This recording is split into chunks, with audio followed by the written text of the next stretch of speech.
समाजलाई कुल्चिने भनेको गति छ। तपाईको भने चाहिँ के हो? खोलाको ढुङ्गो।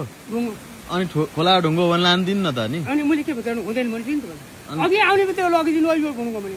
अनि किन बस्नु भएको त यहाँ? अवनी गुरुबा मेरा हजुरबा के सुन्नु? यो तल्लो ढुङ्गो के हो? ढुङ्गै हो। यो तल्लो ढुङ्गो के हो? ढुङ्गा हो। यो ढुङ्गो र त्यो ढुङ्गा के फरक छ? पूजा गरेर देउता हुन् नि। पूजा गरेर एउटा शिला राखेर उता पूजा गर्ने। यो ढुङ्गो उठाएर केले उठाएर लाने मान्छेले? ल उठाउनु। मान्छेले उठाएर मिसन लाग्नु त पूजा गरेर निसाट देउता मान्ने हो नि त हामी त। यो शक्ति मान्छेले उठाएर चोट नलाइकन लानुहोस्, तपाईँहरूको ढुङ्गो पिराउने खर्च म दिन्छु। होइन सुन्नु न, त्यो जे गर्नुला कि तर यो शिला मानेर एउटा शिला देउता मानिसके पछाडि त्यो शिलालाई अपहरण गरेर तपाईँले बस्दिनु भयो, त्यो त हाम्रो पनि आपत्ति हो नि त। तपाईँको बारीका गरामा काङ्गामा ढुङ्गो छ? तपाईँ म एकदम हिन्दू हुँ। तपाईँलाई छोटो सर्ट उताएर दिन्छु म। तपाईँ गोर्दु गर्नुहुन्छ? किन गोर्दु गरेर शिला राख्नुहुन्छ? तपाईँ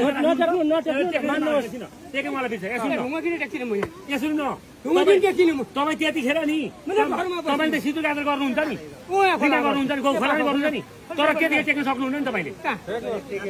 किनभने अर्काले मान्नमा गर्छ भने गर्नु दिनुपर्छ नि तपाईँले। हजुर यति साह्रो तपाईँ यतिको बुढो मान्छे हाम्रो माने मैले कुरो माने सक्छ माने लैजाउँला त्यो गरौँला नलैजाउँला रह्यो। तर यहाँ सुन्नु न, तपाईँ हेर्दाखेरि एउटा धार्मिक मान्छे देखिन्छ, तपाईँले आएर कसैले पूजा गर्ने गरेको पूजामाथि ढङ्ग गर्नु हुँदैन हुन्छ कि हुँदैन? के गर्नु? देवीले प्रहार गर्ने ठाउँ कहाँ छ? तपाईँले नटेक्दिनु। देवीले कसलाई बोध गरिन्? देवीले कसलाई बोध गरिन् पहिला?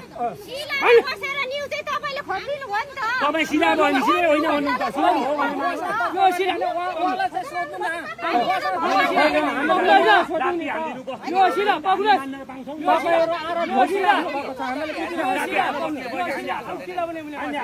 तपाईँले नि धर्म अनुसारको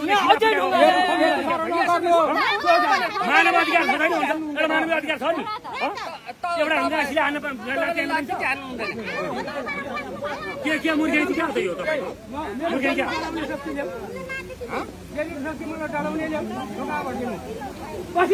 भोलि केही तलमाथि भयो भने यस्तो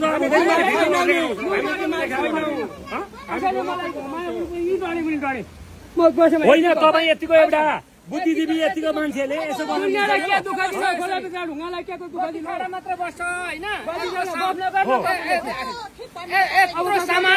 समाजलाई कुल्चिने भनेको गति छ।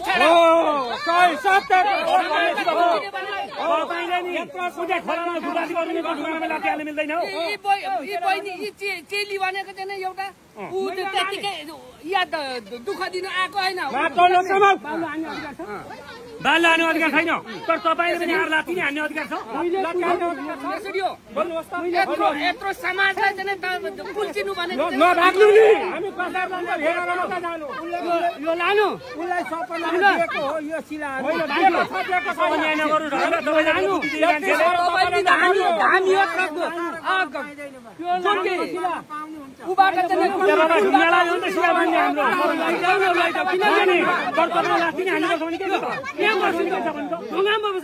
तपाईँले उता माई पूजा गर्नुहुन्छ, शिला काट्नु शिला टेक्नु पनि छुट्याउने ढुङ्गा हामीले मान्यौँ मान्न मानिने हो। ढुङ्गा गाह्रो लाउनुपर्छ अहिले उता लगेर खोलामा, त्यो ढुङ्गो लगेर खोलामा गाह्रो लाउनुपर्छ। त्यो ढुङ्गा कुन कुन लान्छौ? त्यो ढुङ्गा कुन कुन लान्छौ तपाईँहरू? खोलाको ढुङ्गा जम्मै लानु माथि लगेर मन्दिर बनाउनु बनाएन। तपाईँले टाउको खाइ भयो